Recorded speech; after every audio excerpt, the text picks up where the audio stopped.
o STF pode declarar a invalidade do decreto presidencial que concedeu graça ao deputado Daniel Silveira? Fica comigo até o final desse vídeo que você vai entender todos os desdobramentos jurídicos desse ato.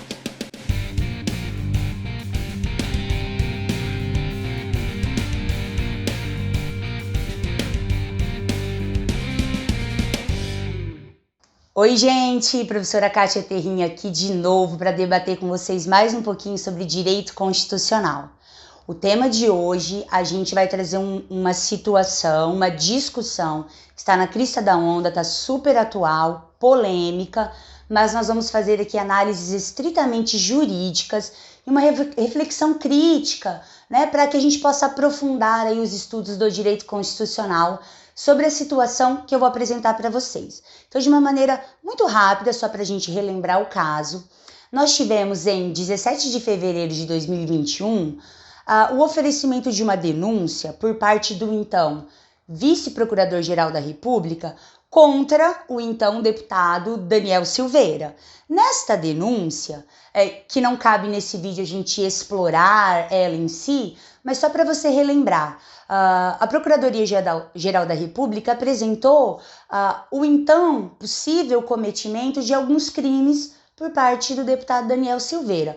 Dentre eles ali a incitação e ameaças às instituições democráticas, o que levou à oferta então dessa denúncia para que o deputado Daniel Silveira, ao se utilizar das suas redes sociais pessoais, pudesse então responder aí eventualmente pela prática desses crimes tipificados pela Procuradoria. O que ocorre é que em 21 de abril de 2022, o plenário do STF, ao concluir o julgamento dessa ação, condena o deputado Daniel Silveira a uma pena de 8 anos e 9 meses de reclusão.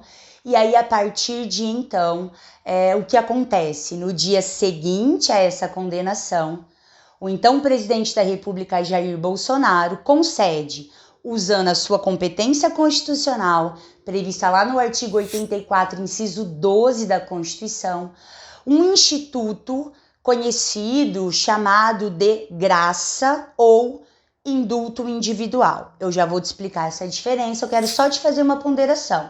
Nós não vamos, nesse vídeo, analisar os aspectos relacionados à denúncia proferida, à condenação em si do STF. O que eu quero analisar com vocês é a partir desse ponto.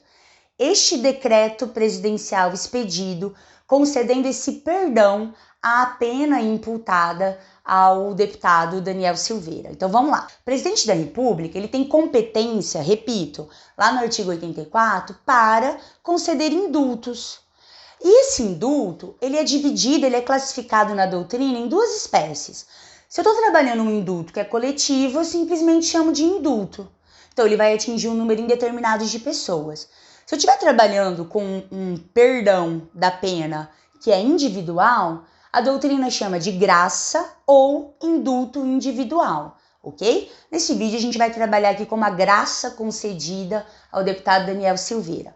Nesse decreto presidencial, que é o mecanismo, que é o instrumento utilizado pelo presidente da República para conceder esse perdão, o presidente Bolsonaro, então, concede, né, essa graça ao deputado Daniel Silveira um dia após a condenação, e a partir daí nós tivemos inúmeras discussões, inúmeras reflexões, vozes defendendo a discricionariedade do presidente para conceder essa graça, vozes defendendo que teria havido ali uma extrapolação constitucional dessa competência. E o objetivo desse vídeo é a gente analisar justamente essa questão. Será que cabe controle de constitucionalidade, controle judicial pelo STF deste decreto presidencial concedido? Então vamos lá, vamos analisar. Primeiro, um decreto presidencial que concede uma graça ou um indulto individual, ele é um ato administrativo normativo. Por que administrativo? Porque é o presidente da República que está proferindo, né, decretando, usando esse instrumento. Então, ele está manifestando a sua vontade enquanto chefe do executivo, portanto, ato administrativo. E é normativo porque vai ter implicações em direitos e obrigações. Então, ele vai impactar na relação jurídica. Este ato administrativo normativo, ele é classificado pela doutrina como um ato discricionário. Por quê? Porque o presidente da República, segundo o comando constitucional, ele, por conveniência ou oportunidade, escolhe, opta se vai conceder essa graça ou não. E no caso, o presidente da República concedeu a graça, analisando ali aspectos que ele entendeu relevantes para imputação desse perdão aí à pena.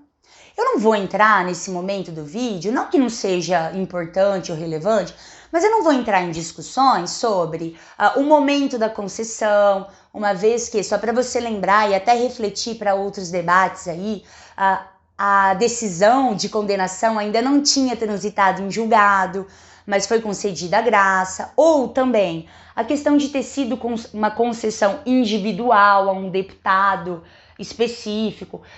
A nossa discussão não vai pairar sobre esses argumentos nesse momento. O que a gente tem que pensar é: cabe controle judicial de atos administrativos discricionários? E aí eu queria lembrar vocês o seguinte: a doutrina, tanto constitucional quanto administrativista, elas nos diz assim: cabe, pode. Por quê? Porque ato discricionário, em nenhum momento eu posso confundir com ato arbitrário. Ato discricionário não está imune ao comando constitucional. Então eu preciso, autoridade pública, que tenho competência para proferir atos discricionários, eu ainda preciso respeitar comandos constitucionais e, por vezes, comandos legais. Quando eu olho para a concessão de graça ou indulto, eu vou perceber que a Constituição não me traz de maneira expressa, lá no artigo 84, inciso 12, limites, parâmetros para essa graça. Mas fazendo uma interpretação sistemática da minha Constituição, eu consigo destacar que a concessão de uma graça, de um indulto individual, ela tem que observar a finalidade desse ato.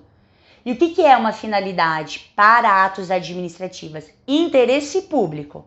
Então, o ato tem que estar condizente com o interesse público. E tem que respeitar alguns princípios da administração pública, que estão elencados lá no artigo 37 caput da Constituição, como, por exemplo, moralidade pública. Então, quando questionou-se o STF, esse decreto presidencial é inconstitucional, o STF tem sim competência para fazer o controle judicial deste decreto presidencial. E qual vai ser a baliza que o STF vai se pautar para entender e declarar se o decreto foi constitucional ou não? Finalidade pública foi atingida ou não? Moralidade pública foi respeitada ou não? Então é muito interessante a gente acompanhar esse debate, vamos aguardar aí o posicionamento do STF, mas eu espero que você tenha entendido a proposta desse vídeo, que é refletir sobre o controle judicial de atos administrativos discricionários e aprofundar o tema. Eu quero deixar uma última dica para você.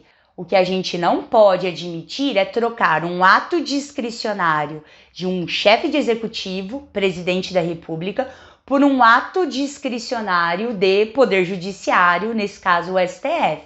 A ideia é, com razoabilidade, proporcionalidade e bom senso, chegar-se ali na manutenção da harmonia constitucional ao se declarar a validade ou invalidade desse decreto presidencial. Se você gostou desse vídeo, eu peço para que você curta, eu peço para que você compartilhe, se inscreva no canal, a gente vai estar aqui semanalmente abastecendo você de conteúdos de altíssima qualidade. Um beijo, fique bem e até a próxima.